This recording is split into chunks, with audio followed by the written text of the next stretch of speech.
When I was 10, I played a late-night game of flashlight tag with a bunch of neighbourhood kids. If you don't know what flashlight tag is, it's the same as tag, but you play it in the dark.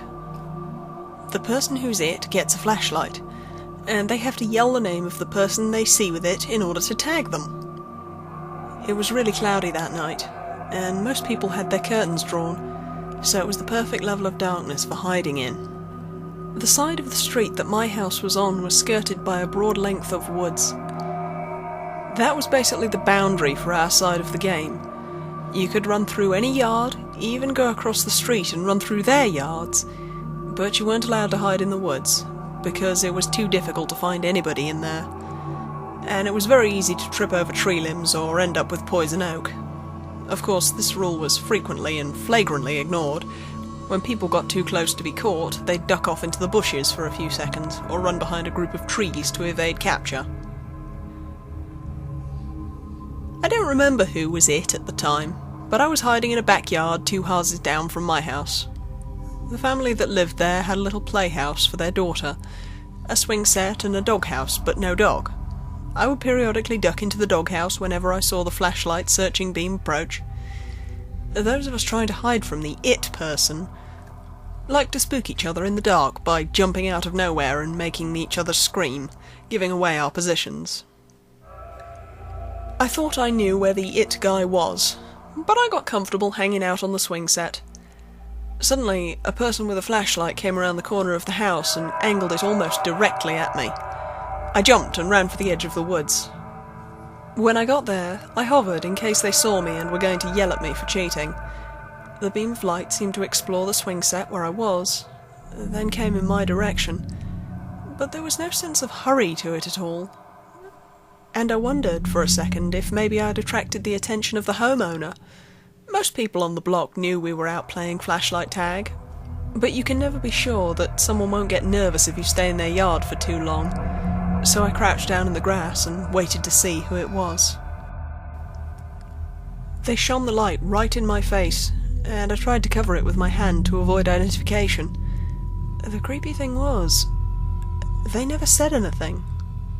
Just shined that light at me.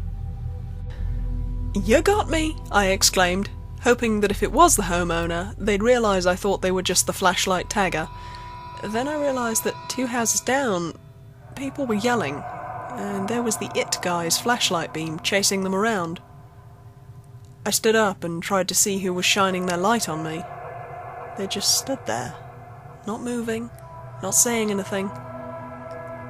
I felt a little freaked out. "If you don't want us playing in your yard, I'll go tell them it's off limits, okay?" The person just started walking towards me. I didn't feel right, so I started walking toward the edge of the yard. The person just kept shining the light on me, and approaching. So I ran.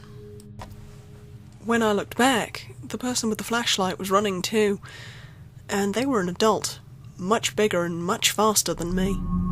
I felt scared now, not sure why this person was chasing me. I was running toward where the other kids had been, but they were gone now. It just seemed to be me and the person with the flashlight. So I turned right and ducked into the woods. I dropped to the ground, shaking bushes and stuff to try and confuse the person, then shimmied under a ring of thick bushes and curled up. I could see the flashlight in the woods with me, looking around. I could hear the person's footsteps breaking sticks and crunching on pine needles. I didn't know what the fuck was going on. I just wanted to get back to the other kids. Eventually, the flashlight wandered deeper into the woods, and I crawled, quiet as a mouse, back to the edge of the trees, and then got up and ran toward the street.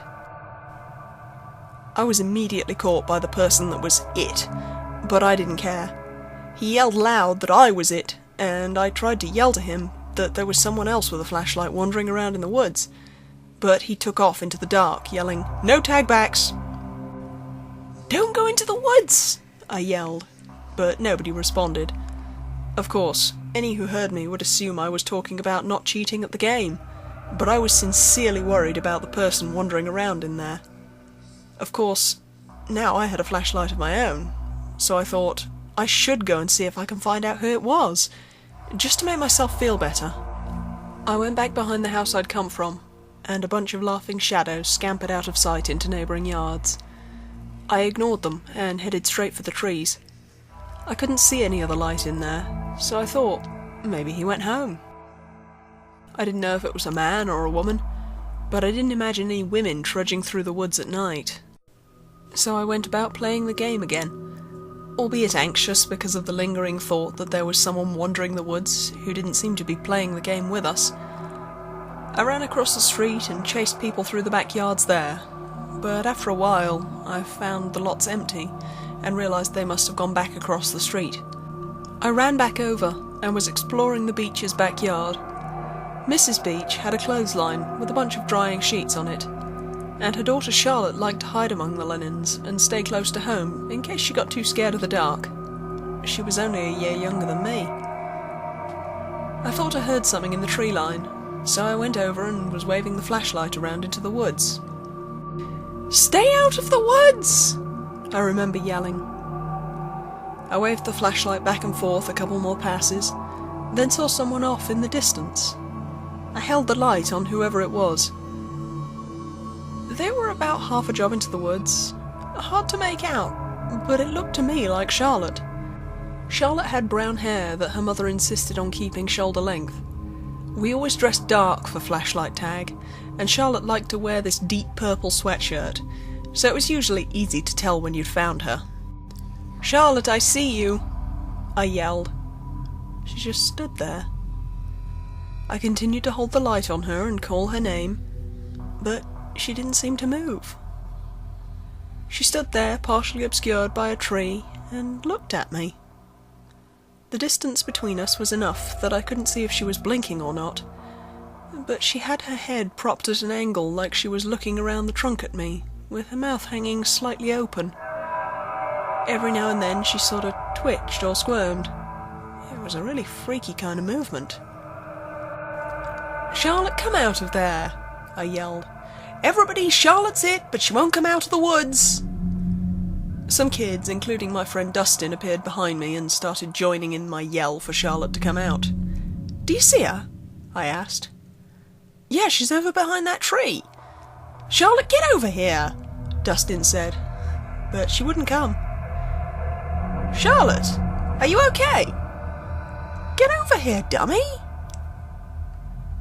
Charlotte seemed to stand up straighter and then disappear behind the tree. We could hear movement, but it seemed to be going away rather than towards us. Dustin started shouting Charlotte's name again and trudging into the woods after her, but I grabbed him and gave him the flashlight to take with him. I was scared again, because this all seemed surreal. I went to Charlotte's house and knocked until her father answered. "Mr. Beach, Charlotte won't come out of the woods, and I'm worried about her," I told him. I wasn't sure if he'd take me seriously, but he rolled up his newspaper and disappeared into the closet behind the door for a moment, before returning with a huge flashlight strapped to a car battery. "Show me where she is," he told me. So I led him into the woods and pointed to where I'd seen her. "She was right there," I said, "by a tree. But she wouldn't come out, and she was acting like she was sick or something." A bunch of other kids kept calling, "Charlotte! Charlotte!" And I could see Dustin's flashlight beam moving around through the trees. Mr. Beach went in after him. They explored the woods for a good 15 to 20 minutes, and Mr. Beach started getting really angry. We could hear him yelling very loudly for Charlotte, threatening her with all sorts of punishments if she didn't get her ass back into the backyard that instant. The game was over by now, and we kids just stood there in the Beach's backyard among the linens and watched. Dustin came running back out of the bushes with a dead flashlight. Eventually, Mr. Beach came back out of the woods. "Game's over, kids," he said. "Get inside, ask your folks if they can help me, and to bring flashlights." We all ran back home. My dad went out with 3 different flashlights. My mother went and turned on all the lights in the back rooms and opened the curtains and shades to help illuminate the backyard. I sat on the couch, all upset, and she eventually came back and hugged me and sat with me while I told her about the person with the flashlight chasing me, and how I thought maybe Charlotte must have run into him. Mr. Beach had gone inside and called the police to report a missing child. They brought huge lights and did a march through the woods to check everything very thoroughly, but didn't find her. My mother told my dad what I'd told her. He told an officer and I ended up giving a statement. They went to the house 3 doors down and knocked, but the folks that lived there had been asleep and didn't know who could have been in their backyard. The police asked all up and down the neighbourhood, but nobody claimed to know anything. The other end of the woods came to a back road mainly used by logging trucks. They found Charlotte 2 days later, on the other side of the logging road, down an embankment that ended in a stream, stuffed into a drain pipe. Her neck had been broken and she was apparently stabbed multiple times afterwards. My parents wouldn't tell me about it. They thought it would upset me, but Dustin told me all the details at school the next day. It was the most awful thing that had ever happened in our town. The police blocked off the logging road and spent months tracking down loggers and truckers who frequently used it. There was a curfew for months, and we were told not to play flashlight tag anymore. Nobody argued.